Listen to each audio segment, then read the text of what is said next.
मुल्क भर से मुसन्निफ़ीन, शोरा और मुख्तलिफ शोबों के माहिरीन 3 रोज़ा कराची लिटरेचर फेस्टिवल में ख्यालात का इजहार करते रहे।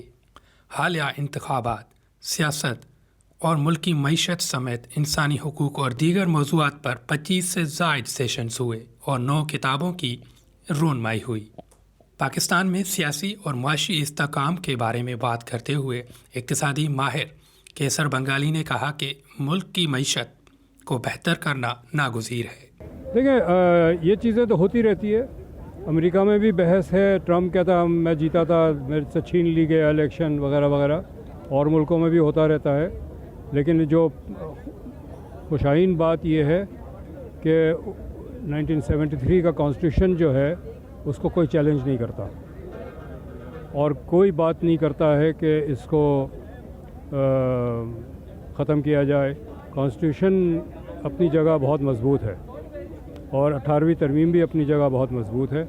उसके ख़िलाफ़ आप बात कर सकते हैं, उसकी अफादियत की बात कर सकते हैं, लेकिन ये जाएगा नहीं कहीं, अपनी जगह रहेगा। इसी तरह NFC अवार्ड जो है, ये शायद इसको बेहतर करने की ज़रूरत है, लेकिन शायद बेहतर नहीं होगा तो ये कहीं नहीं जा रहा।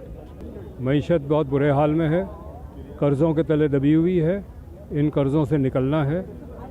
अंदरूनी कर्ज़े और बैरूनी कर्ज़े, ये एक 1 पॉइंट एजेंडा है हर हुकूमत के लिए, जो भी आ जाए, और ये उनको करना पड़ेगा मईशत को संभालने के लिए। मुसन्निफ़ हारिस खलीक कहते हैं कि मुल्की हालात ख़राब होते जा रहे हैं।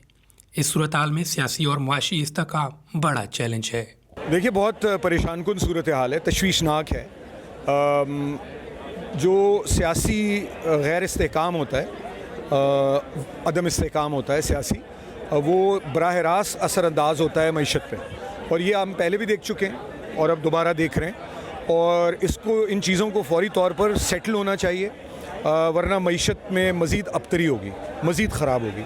मायूसी तो इसलिए नहीं होनी चाहिए कि ये 24 करोड़ 25 करोड़ लोगों का मुल्क है और ये कुछ ना कुछ यहाँ एक ख्वाहिश रहती है तब्दीली की, बेहतरी की।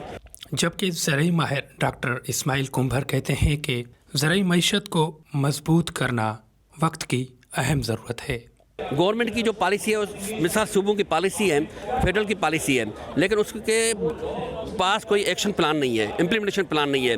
हमारे पास कोई मार्केटिंग मैकेनिज्म नहीं है, हमारे पास एग्रीकल्चर में सप्लाई चेन मैनेजमेंट प्रोग्राम नहीं है, जिसकी वजह से हमारे पास लॉसेस बहुत बढ़ रहे हैं और हमारे पास स्टोरेज फैसिलिटी होनी चाहिए। मैं समझता हूं कि एग्रीकल्चर प्रोडक्शन, टेक्नोलॉजी और उसके बाद पोस्ट हार्वेस्ट लॉसेस पे हम काम करें तो ये दुनिया में बहुत बड़े आगे निकल सकता है, हमारे GDP में बहुत बड़ा इजाफा हो सकता है। समाजी रहनुमा जबरान नासिर कहते हैं कि इन मसाइल का हल पॉलिसी बनाना और इन पर अमल दरामद है।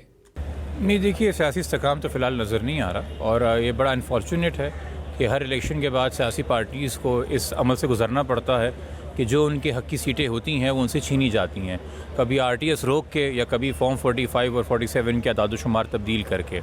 माजी के अंदर ये शिकायत किस पार्टी को नहीं रही है, और हर इलेक्शन के अंदर हमने देखा है कि जो पार्टी उस वक्त रियासत की गुड बुक्स में नहीं है उसको निशाना बनाया जाता है और उसका मैंडेट छीना जाता है।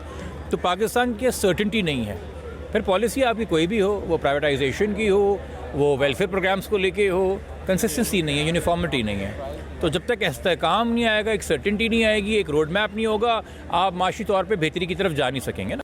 फेस्टिवल में किताबों के स्टॉल्स भी लगाए गए, जबकि आखिर में शुरा मौसीकी से लुत्फ़ अंदोज़ हुए।